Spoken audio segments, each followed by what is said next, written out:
Beat of the tom-tom when the jungle shadows fall, like the tick-tick-tock of the stately clock as he stands against the wall, like the drip, drip, drip of the raindrop when the summer shower is through. Some voice within me keeps repeating you, night and day. You are the one.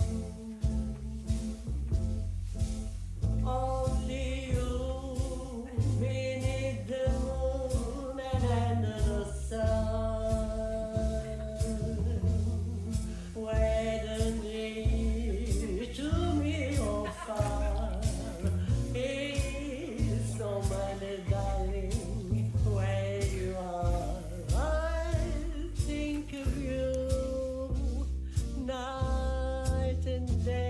Ау, ау! Тук е Радио София, а вие сте с програмата Духът на Стария град. Програма, която отново ще ви върне към хора и събития, белязали и формирали духа на нацията ни. Леката и забавна музика е плод на инстинкта за игра, танц и развлечение. И додето този инстинкт съществува, тая музика ще отговаря на една истинска нужда от човека. Но когато тя си позволява да се домогва до уния кътчета на душата, предназначени за художествената музика, тогава против натрапената гостенка трябва да бъдат взети решителни мерки. Ще напише Андрей Стоянов с писание Златорог. А аз ще добавя, че току-що слушахте кралицата на джаза, Елена Вълкова, която наричана от софиянци сладката леди, която освен с прекрасния си глас впечатлява и със своето дълголетие. Емигрирала в Англия, тя записва първия си самостоятелен албум едва през 2020 година, когато вече на 93 години. За спомените с оркестъра Джаз Овчарови кралицата споделя. Бяха обявили прослушване за солистка в бар София. Явих се, но нарочно станах последна. Помня, че бях толкова силно притеснена, че докато чаках, потичвах нагоре-надолу по стълбите. На това прослушване се бяха явили над 50 момичета. Когато дойде моят ред, самият Асен Овчаров, който акомпанираше на всички певици, ме покани да застана при пияното. Аз запях. А Бенецион Елизер, който също беше част от оркестъра, каза: "Асене, това е момичето, което сме търсили!" На първия концерт на Лени Вълкова се случва технически гаф, който за малко не лишава певицата от дългоочаквания момент да се прослави. Музикалната уредба се поврежда, а микрофона изспира да работи. Тогава музикантите намаляват значително звука на инструментите си, а певицата запява без микрофон Night and Day на Кол Портър, песента, която преди малко чухте. Да, репертуарът на Джаз Овчаров е включвал само чуждо творчество, което достигало до музикантите благодарение на грамофони, радио, филми, както и ограничено количество щимове и партитури. Импровизацията също била непозната за музикантите до този момент, но за сметка на това те изключително изрядно следвали нотите, написани от Асен Овчаров по слух. А концертът, който организирали през 1938 година, се радвал на невиждан успех. Това е първият по рода си джаз концерт в България. А в края на 40-те години към оркестъра Джаз Овчарови се присъединява и младата Лилия, позната още като Лея Иванова. Моята мечта беше да стана оперна певица, но бях при Ана Тодорова. Тя ме прослуша и каза: "Моето момиче от теб оперна певица няма да стане." И тогава постъпих в Джаз Овчаров и започнах да пея джаз. Тогава имахме концерти в музикалния театър и всички много ме харесваха. Всички артисти ми казваха: "Това момиче ще стане голяма певица." Младежи и девойки са се тълпяли пред заведенията по Царя, когато Джаз Овчарови са имали концерт. Сиреч на Царя се е събирал целия хайлайф на София, а днес... А днес А днес ще кажете, пътетата са изтъркани, фасадите на старите къщи се родят, а сградите са потъмнели. Да! Но въпреки това, Стара София е жива.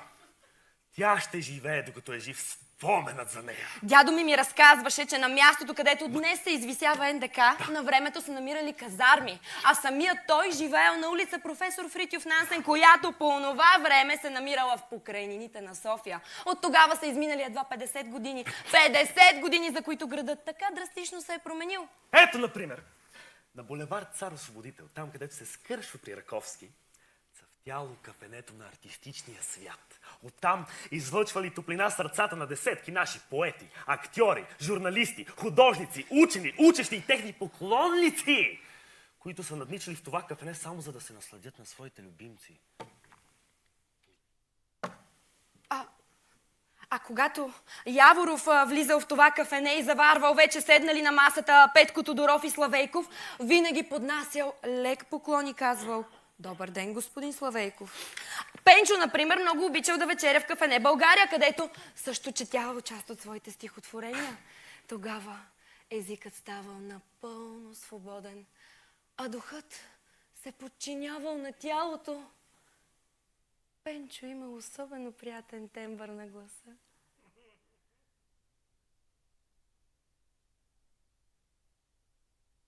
Наяве и на сън.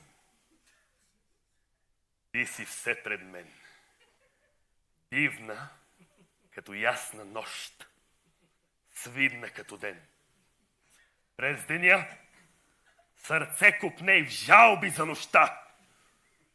Цяла нощ за свидни ден милваме мечта. А знаете ли, че дори в годините след 1944 емблематичният площад Славейков успява да запази културния си дух? Тогава около него са се намирали едни от най-реномираните книжарници, а салоните на кинокултура и Славейков винаги били пълни. После около площада започват да се появяват десетки сергии за продажба на книги и така постепенно откритият книжен пазар се превръща в културна забележителност. В продължение на дълги години там е било мястото за среща на една отбрана група от общество, които само там можели да открият търсеното от тях издание, А днес площад Славейков се свързва единствено с кръга мисъл Иван Базов. Кафене България запазва своя висок стандарт. До средата на Втората световна война бомбардировките над столицата обаче унищожават сградата на елитното заведение. То посреща края на войната с разрушен купол и втори етаж. А по-късно сградата се използва за хорови репетиции. А днес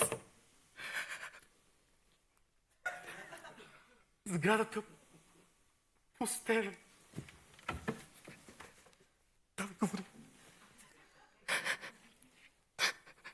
Спокойно. Спокойно. Спокойно може да се каже, че софиянци са обичали да си угаждат по най-различни начини. Изобилието от места за хапване, пиване и веселие позволявало на всеки да намери нещо спрямо и личния си интерес и предпочитание. Да, наред с изисканите кафенета през деня и културните балове вечер, софиянци са обичали да си пиват и бира.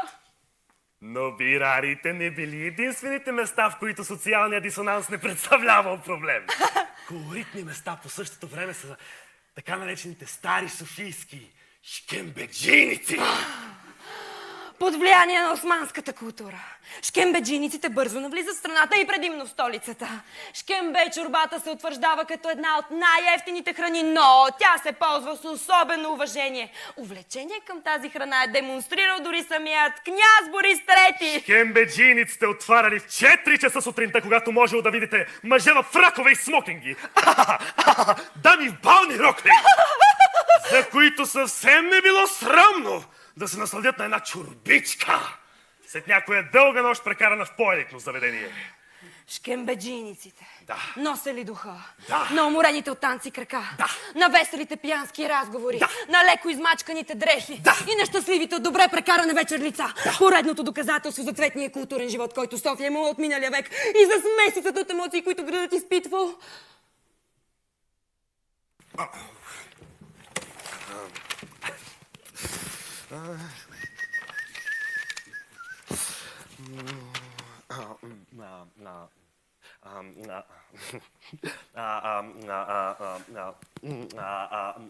След това вариетните артисти пък донасят със себе си и западната култура, за която софиянците толкова много копнели.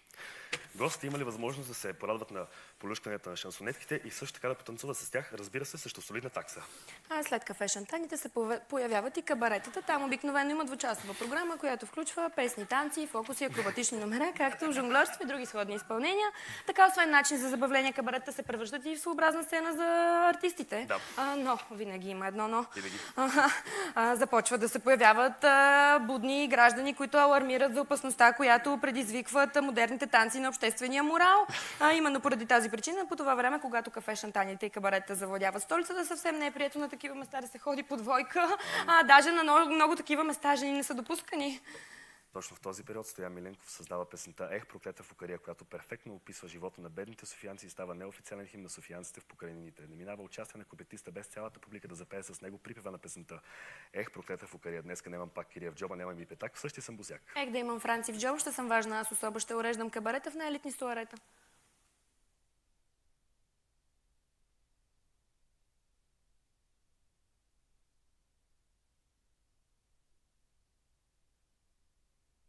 София, легендите.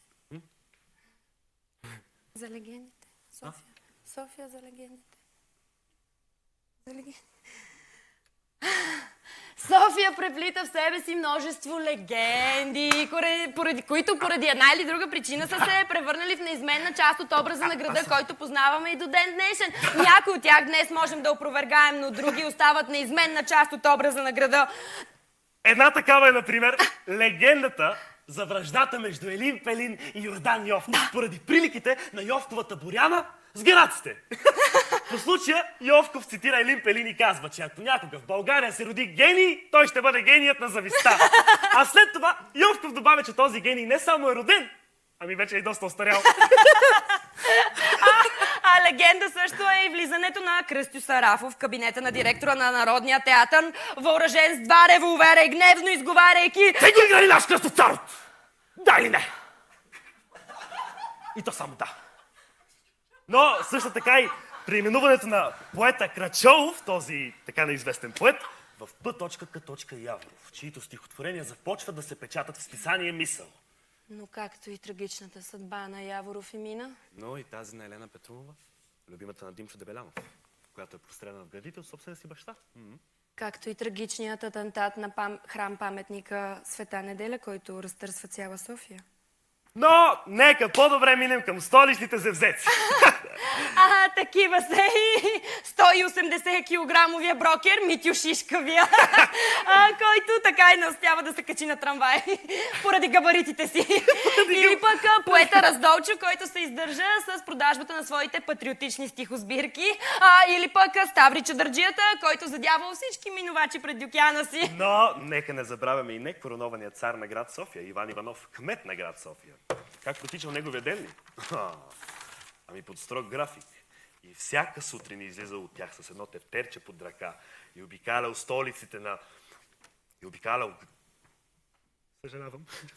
Какво? И обикалял улиците. Нищо. И обикалял улиците на... Стига де. И обикалял улиците на столицата да записва разни нередности и проблеми. А след това в 8 часа свиквал техническо събрание, на което обсъждал тези проблеми. А после в часовете по обяд се виждал с разни граждани и служители. По негово време са построени едни от най-знаковите сгради. По негово време са павирани много столичните булеварди. Засадени са много от емблематичните за столицата кестени. Такива сгради, които са построени по негово време, са ректората на Софийския университет Свети Климент Охридски, комплекс България, Българска народна банка и телефонна палата. Съдебната палата и също така Министерството на вътрешните работи. Ето, знаеш ги. Да, знам. Неловко. Откъде идва името на града? Един от първите въпроси, които задава всеки чужденец, когато стъпи на ново място. Интересът към името на София не прави изключение. Хората често свързват името на града с това на светата мъченица София, която през 126 година заедно с трите си дъщери Вяра, Надежда и Любов умира в името на своята вяра. Истината обаче е, че църквата Света София е тази, която дава името на града. Църквата, носеща името на Божията премъдрост, Агия София, е издигната на най-високата част на Стария град. Тя е разрушавана многократно и чак след Първата световна война е реставрирана във вида, в който я познавате днес.